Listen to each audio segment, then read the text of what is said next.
Hello, hello, and welcome back to another episode of the Flying Cat Marketing interview series. I'm so excited to have today Ashley Levesque as my guest. Ashley Levesque grows teams and strategies that empower employees and transform businesses. In her time as a marketing and communications professional, she's built departments and functions from the ground up in industries ranging from manufacturing to SaaS. Her experience turning strategy into action makes her a vital asset for companies looking to grow quickly. At Banzai, Ashley is responsible for empowering marketing teams with the skills, tools, and confidence they need to connect more deeply with their prospects and customers. And today, we're going to be talking about building a marketing team and why the current playbook is outdated. Hello, Ashley. How's it going?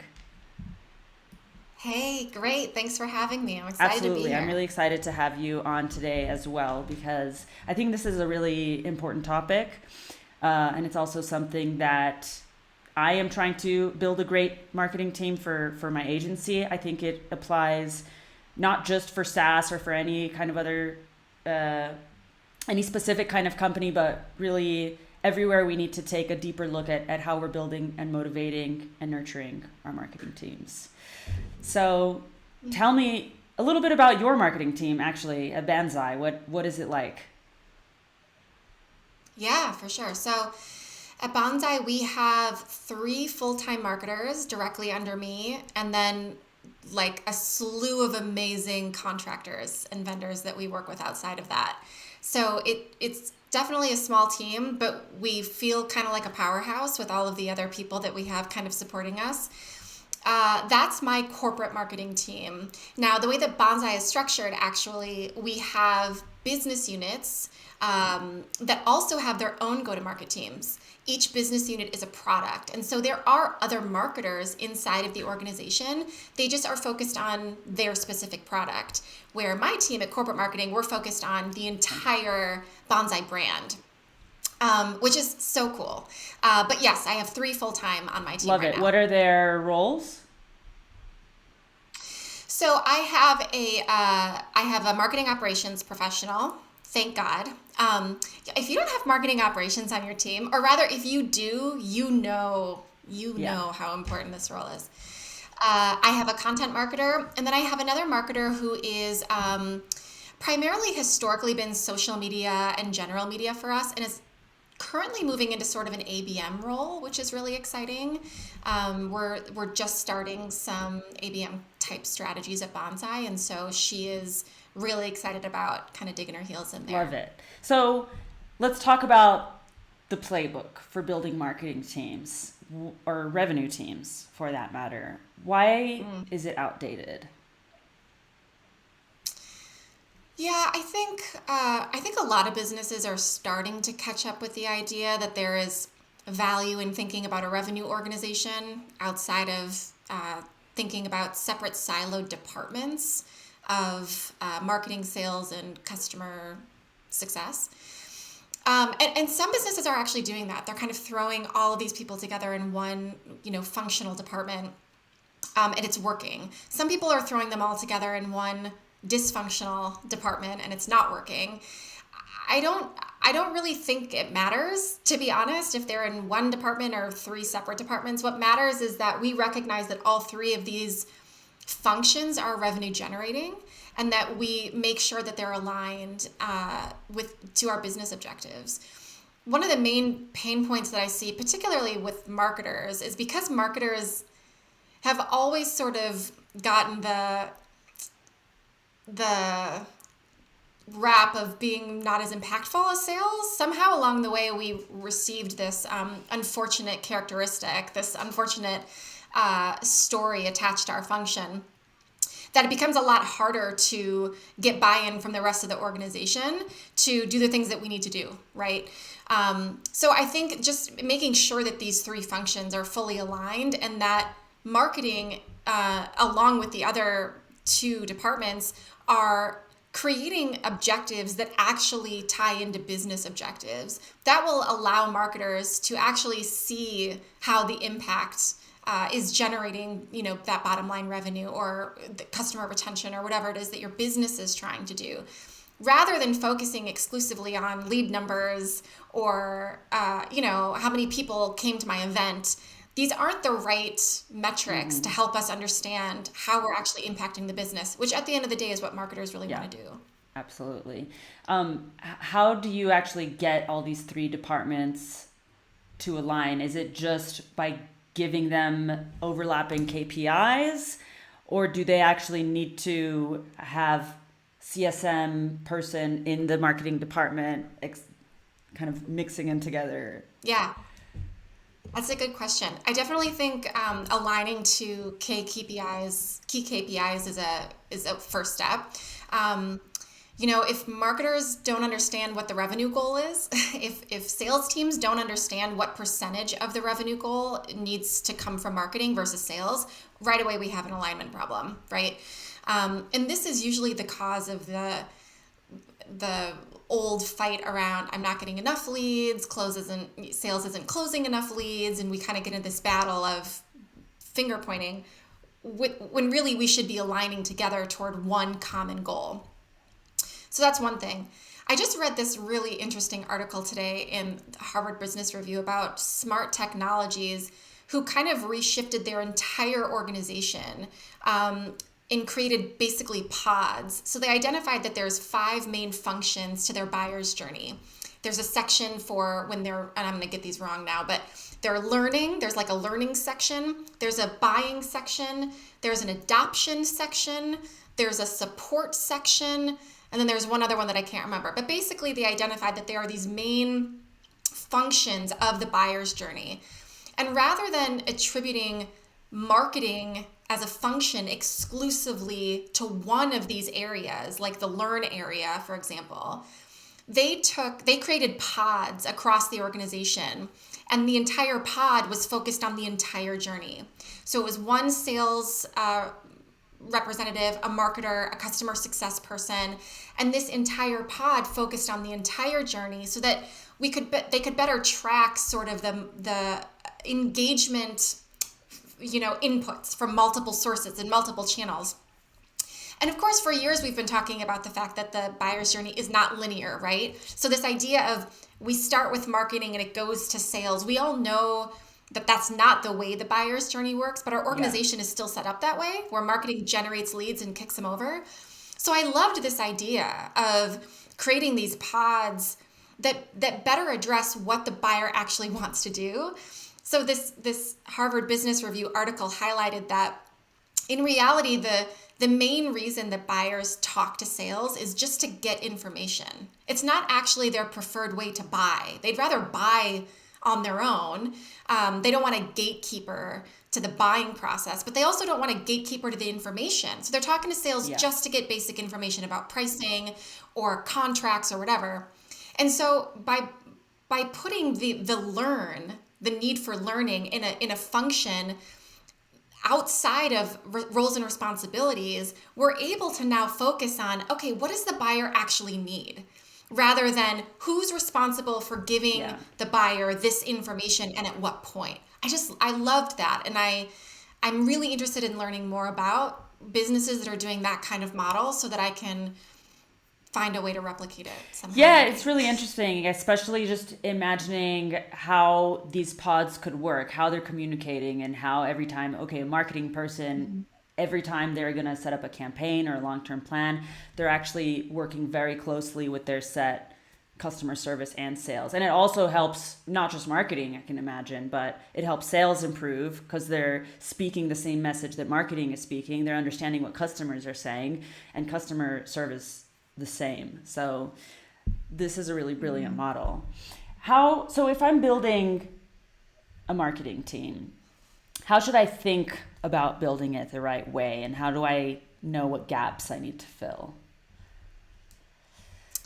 So I've been building a lot of marketing teams from scratch. I come into startups, and that's sort of what I do. And the thing that I always do, for better or worse, is I hire for where my skills fall down.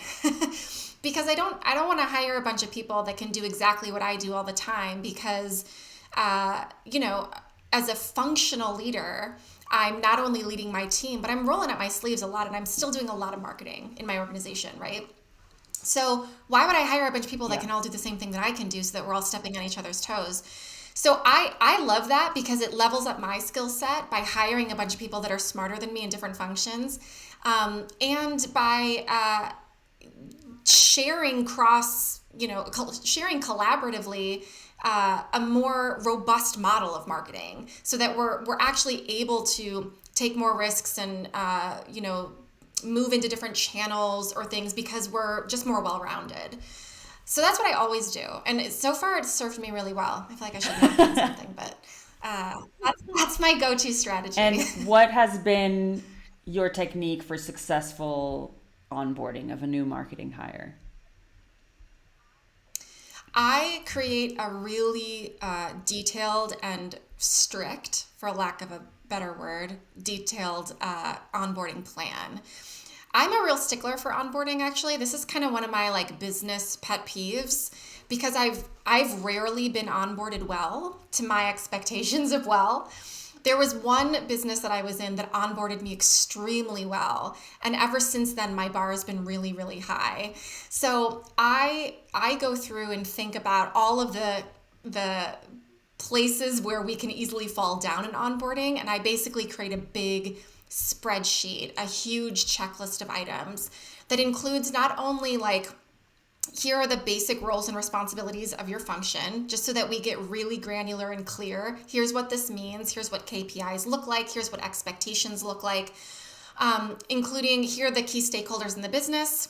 Here are product demos. Here's product positioning and messaging. Here's where everything lives. Going beyond and just the marketing kind of things, but digging into culture and digging into historical context. Here's why this exists this way right now.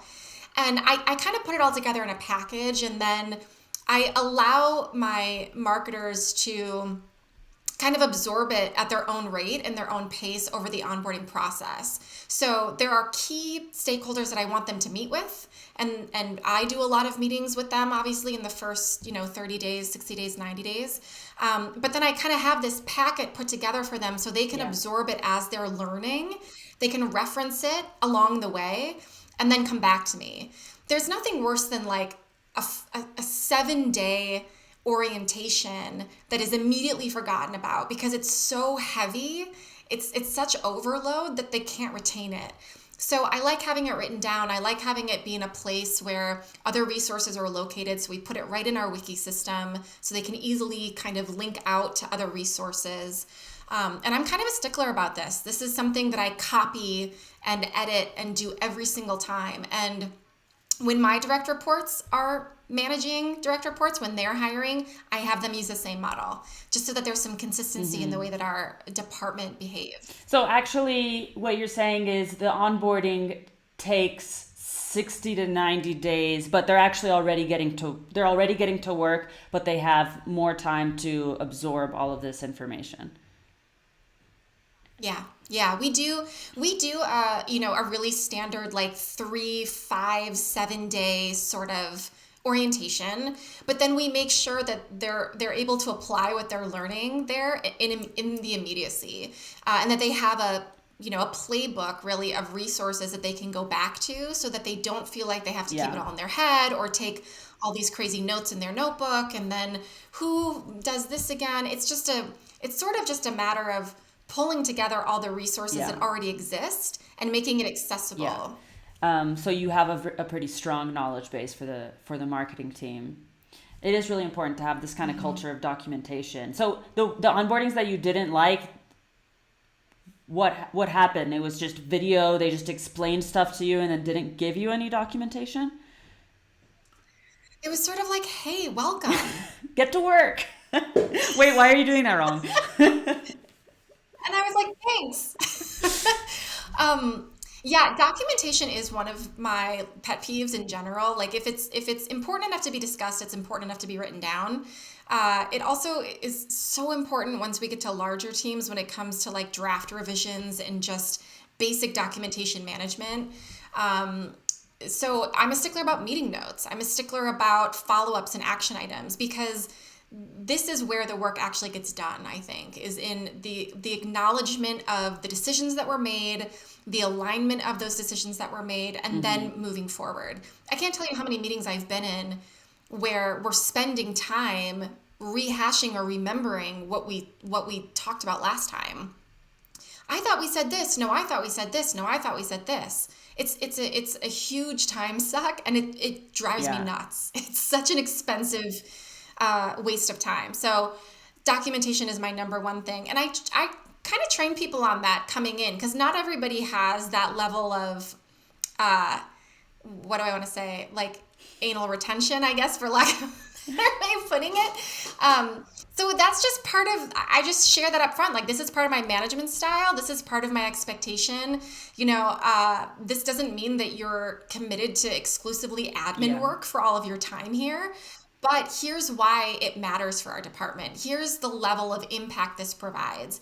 If we can connect it that way, then they're more likely to do it. I love that you're talking about showing the level of impact of what we're doing, because that leads really well into the next thing I wanted to ask you about. The last time that we spoke, you mentioned that at Banzai, you present a framework to everybody, to all the roles, about the output, outcome, and impact. Can you tell me a little bit more about what that is and how you use it? Yeah, definitely. So at Banzai, we do OKRs. That's the kind of framework that we use for our quarterly objectives. And to help my team understand what their OKRs are going to look like, we use this methodology. So an output is sort of the bottom of the methodology. And an output is basically any task or activity that a human can do. So a marketing output, for example, would be execute 5 webinars, send 1,000 emails. These are measurable, someone can be held accountable to them, and they're exclusively executionary. They're outputs. Outcomes is the next level up, and the outcome is basically the result of one or more outputs together. So marketing output might be something like increased conversion rate, increased web traffic, a certain number of SQLs, things like that. It's what came out of the outputs. Impact is usually a high level business objective that the outcomes drive to. Something like increased ARR or net retention rate or customer churn, something like that. So when I talk to my team about their objectives and key results, we talk in this language so that they can understand specifically what they're doing and how it drives up to the largest impact that marketing is making toward the organization. So for example, we have right now a quota for marketing generated pipeline. And I want to make it really clear, one, how my team, those who are executing those emails and those webinars, I want to make it really clear that they are finding value in the work that they're doing there and see how it rolls up. And secondly, I want to teach my team that they need to be thinking about impact down.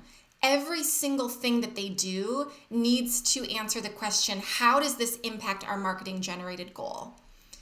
Explain to me exactly why you want to run 5 more webinars. I think it's going to produce this outcome and da-da-da-da. Great, awesome. If you can't yet communicate that, then that's what we need to work on. We need to get out of the framework of, I don't know, I'm doing 100 emails because that's what I did last month and I don't have any more channels and da-da-da-da. And it's okay to test, right? So it's okay to have the answer be, I don't know, but I want to test and benchmark and then decide. And I'm going to say, awesome. And then in 30 days, I'm going to come back to you and say, show me what you learned. But this helps them feel more impactful while also better understanding our business. Like, how is marketing actually driving some of this impact and change? So that's been really helpful for us. And it's helped us create better objectives, more on point objectives that actually serve the business rather than here's a bunch of stuff marketing did, but we don't know where any of it landed. We don't know how any of it matters. And that's the most frustrating thing for a marketer to feel. And it's also, frankly, really hard to change that narrative that way, right? It's going to be really hard for me to get budget for all of the great things I want to do if none of what I'm doing is driving any business. So you set OKRs at a departmental level, or does everybody get individual OKRs? So what I do is I have two main marketing objectives for the year. And those are kind of our impact objectives. And those are high level departmental and they're technically assigned to me. Then everyone on my team has child objectives and key results underneath those top ones. So all of their objectives are outcomes. Okay. So my team's objectives are increase conversion rate, increase traffic, increase engagement score, things like that. And all the key results for those objectives are their outputs. I'm going to do that by hiring a paid advertiser, running X number of ads or whatever it is. And then the output is the key result? So the output are their objectives. So let's say, so my objective is the impact objective. Their objective underneath mine is outcome, and all of their key results are the outputs. And they set those themselves based on your objectives, which are the impact?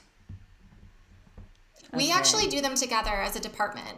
So they know what the business impact objectives are because at the beginning of every year, usually well before that, we have like an all hands organizational meeting inside the company to talk about the business imperatives that the company's working on. And they're not surprising for most businesses. It's usually, growth of some kind. Ours is net retention rate, like really addressing churn in our business. And then our other one is actually talent density, which is all about hiring the best people, enabling the best people, advancing the best people. So those are the three things that our business focuses on. And so for us in marketing, my impact objectives are going to be related to those three. And I'm going to I get my marketers together in a room and I say basically, tell me your ideas. What are the things you think we can do to hit this goal of growth, for example? What can we do this quarter? What can we do next quarter? And what can we do the quarter after? So we create them in 4-quarter segments so that we can also identify, hey, this is going to be a build quarter, for example. This quarter, I'm going to evaluate, I'm going to get budget, I'm going to make a game plan, but I'm not going to implement till next quarter, so that we can kind of build a long-term plan. So it's not consistently like, just looking at the quarter that we're in. We have to be able to do some, strategic planning and also recognize that it takes time to build stuff in marketing, right? SEO is not something we're going to see within this quarter. Building is something we can do in this quarter. Tracking along the way is something we can do. Creating content takes time, stuff like that. So it's helpful for us to do it in that, big framework chunk. I love that. So how do you stay on top of the goals? I know you had mentioned a system, red light, yellow light, green light, that you talk about in your weekly meetings. I think weekly, you said. Can you walk me through that? Yeah, totally. So we put all of our OKRs in 15.5. That's our platform that we use to actually track objectives. The whole company does. So at any time, I have full visibility into the entire company's objective setting process. I could go in and see who's on track, who's off track. And every single week, the company is pushed to update those on Fridays. So in my marketing meetings, what I have the team do is we go around and specifically do red light, green light, yellow light on our objectives. So before we get into conversing about here's what went wrong this week and here's the fire and we literally go down the list and I pull up 15.5 so that I'm looking at the actual objectives for my team and I say, okay, marketer one, I'm reading your objective. I want you to tell me red light, green light, yellow light. If she tells me green light, it means that it's on track and she has no blockers for this objective. That means nothing is in her way. She's on track toward hitting 100% by the end of the quarter and she doesn't need anything from anybody to do it. If it's yellow, it means she's behind and it might have some blockers. So she might be saying, hey, marketer number 2, I'm waiting on you to send me over the things you said you would. And once I get that, I'm going to be back in the green. Red means it's at risk and that there are either huge blockers or there was a big priority change or big business initiative shifts or change in resources that's really going to impact her ability to get that done. So we start by going into the room, which helps give the entire department just kind of a tone check. Like, how are we all doing? Are we all in the green? Are we all in the red? It just kind of helps us set kind of the stakes. And then we hit on the yellows and the reds. So we don't even talk about the greens. If it's going well, we don't need to discuss it. If you have blockers, we want to talk about them here in that group. That's what the meeting is for. Hey, you, I'm waiting on this. Hey, you, I'm waiting on this. Red is, hey, we had a big change. We lost a team member, right? And we had a huge change in resources, and that's going to mean this and this and this. And we talk through that as well. And that's exclusively what that meeting is for. So this is not like a, hey, what are you guys working on this week or whatever. I'm not a big fan of meetings in general. And if they don't help us move the needle, I want to cut them. And as a remote company, we've figured out how to do async work pretty well because we have to. We're not in offices together. But marketing meeting is the one thing I really hold on to. That's something that really helps us, one, hold each other accountable. So if I have a marketer who for 10 weeks has been green, green, green, and all of a sudden she's red 1 week before the quarter ends, I'm going to be like, hey, that feels a little strange to me. Like when it's time for us to create the next objectives, we need to talk about that. So it helps us hold each other accountable, and it also helps us know that we're on the right track in creating the objectives that we did. Like, were these even the right objectives? As you get into the quarter, sometimes that pops up, right? Like, we're doing this stuff, but it's not, I think it's taking us off track, or it's not actually driving toward the impact we thought it would. So I love the meeting for that reason. It's quick, it's efficient, and it's to the point. This is inspiring. I'm actually really glad that we're recording because I want to implement some of these into my meetings. Trying to figure out how to make the most out of meetings that we're having to make sure that we're moving forward. Ashley, this has been such a wonderful conversation, really, really valuable. Where's the best place for people to connect with you and talk more with you about this? Yeah, thank you so much for asking. So you can learn more about Banzai at banzai.io. It's BANZAI.io. And you can find me, Ashley Levesque, on LinkedIn. Connect with me there, and I'd love to continue the conversation. Love it. Well, for whoever was listening or watching to this episode, if you enjoyed it, please do connect with Ashley. Give it a like, subscribe, leave a comment, and let us know that you checked it out, and definitely share it with friends and colleagues. Thank you so much for your time.